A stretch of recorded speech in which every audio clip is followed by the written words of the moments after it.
आजा, पहले राजा आ रहे हैं before I start. Thank you Raja. गरम गरम अदरक. Hashim missing you man.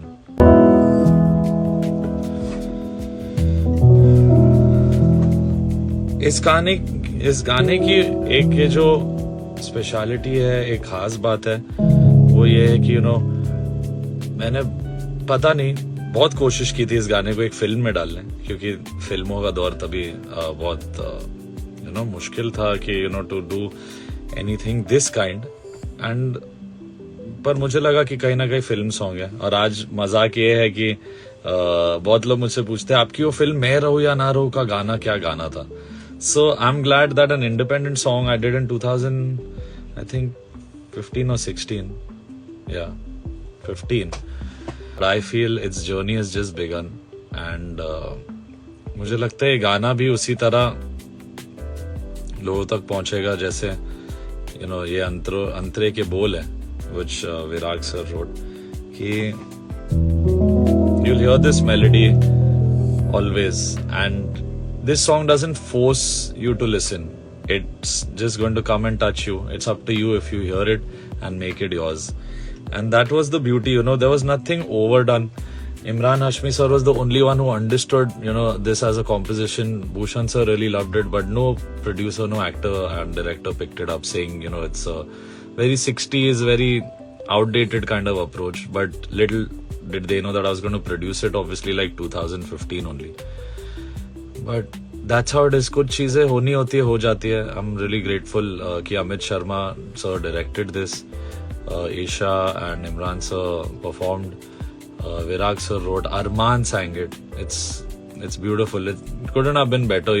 Arman और मैं इस गाने से दादा को ट्रिब्यूट दें. And हर एक रिश्ते यानी मम्मी बच्चों, दो बहनें, दो भाई, पापा, everyone, every relationship in the world. This song is universal to all of that. It connects every person, every life. मैं रहूं या ना रहूं तुम मुझ में कहीं बाकी रहना, बस इतना है तुमसे कहना. इतनी सिंपल सी बात है. कि everyone says that's all I want to say. That's all. And no one thought that that's all could mean so much. And मुझे पता है कि not to sound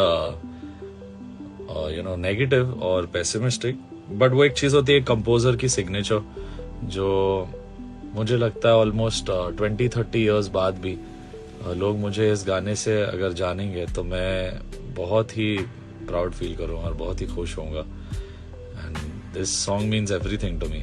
this is what made me believe that I have this side of music as well, made people believe that I can do this kind of music. And more importantly it's for a greater good. मुझे याद है Dubai में I landed at the airport, and I've told this in several interviews that I met a kid who had Down syndrome and he was in a wheelchair, and he got up and he hugged me and his phone was playing Main Rahu Ya Na Rahu, and his nani और दादी told me कि बेटा he only listens to this song and अगर कोई बदल देता है तो बहुत sad हो जाता है. And he was crying and he was singing Main Rahu Ya Na Rahu and he hugged me, and that's when I realized कि I'm not here as just a music composer or anything. I am the chosen one, maybe by some mystical power above, to reach out to hearts in a different way, because he tests me. He tests my heart. He sees how much heart I have to go on, take obstacles, take criticism, take trolls, take everything, yet still when he sees that I take it within my stride. Obviously sometimes I overreact, I know, but I think there is my grandfather from above who for me is my God. Like my dad also is God to me. He is, ये दोनों मेरे भगवान है in a way, and they somewhat managed to bless me with these melodies in the form of good vibes and dua, or that kind of vibe. But nothing could ever beat Main Rahu Ya Na Rahu as a composition. I don't think I've reached there yet, but Main Rahu Ya Na Rahu will be always special because it's a song that asks you just अगर मन हो तो रोक लेना, अगर मन है तो सुन लेना. It doesn't force any ideas on you. It's the most friend zoned song, गाने में लोग फ्रेंड जोन हो रहे हैं, ये गाना भी यानी लोगों को अपने बुरे टाइम की याद दिलाता है, where they loved the girl, they lost the girl, maybe they couldn't say it to the girl, and so many other memories, but it only leaves you with a smile in the end. So thank you all of y'all, for making the oh damn, I'm a little पहले गा लेते हैं। मैं रहूं या ना रहूं, तुम मुझ में कहीं बाकी रहना।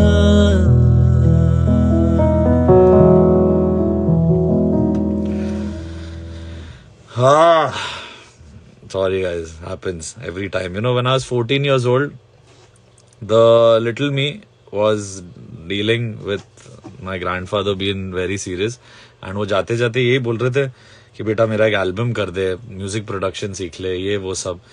मैंने सीखा ऑलमोस्ट 1 साल बाद, थोड़े 1 साल पहले सीख लेता तो शायद वो कर पाता। इसलिए ये वो एक अनफुलफिल्ड ड्रीम थी, to do something for him and his soul and his value as a musician, जो शायद इंडस्ट्री अवार्ड्स, टॉप 20 चार्ट्स, ये सब चीजों से जो पुराने जमाने में गीत माला ये सब होते थे, उनमें कभी उनके गाने 1-2 से ज्यादा नहीं आ पाए, बट उनका संगीत, उनका काम और उनकी ऑनेस्टी को एक ट्रिब्यूट है।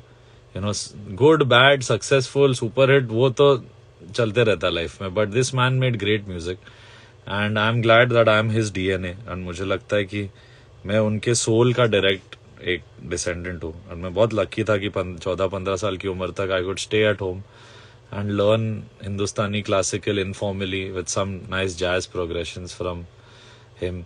आज भी मैं विंडो पे खड़े होता हूँ या कहीं हवा चलती है तो मैं ऐसा हो जाता हूँ, and I feel he is hugging me and blessing me, so that's all. It's amazing. It feels really good.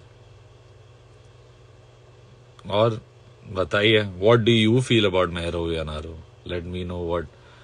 Why also I'm seeing it's trending and all, like it's crazy. It's unbelievable. It's all blessings. And bus, I just want to keep doing such work, man, which remains and remains. That's it. Remains in everyone's heart. अरमान अपने घर पे है, मैं अपने studio पे हूँ, रात को घर चले जाऊंगा। So this is my best work till date and I'm proud of it. And now a big thank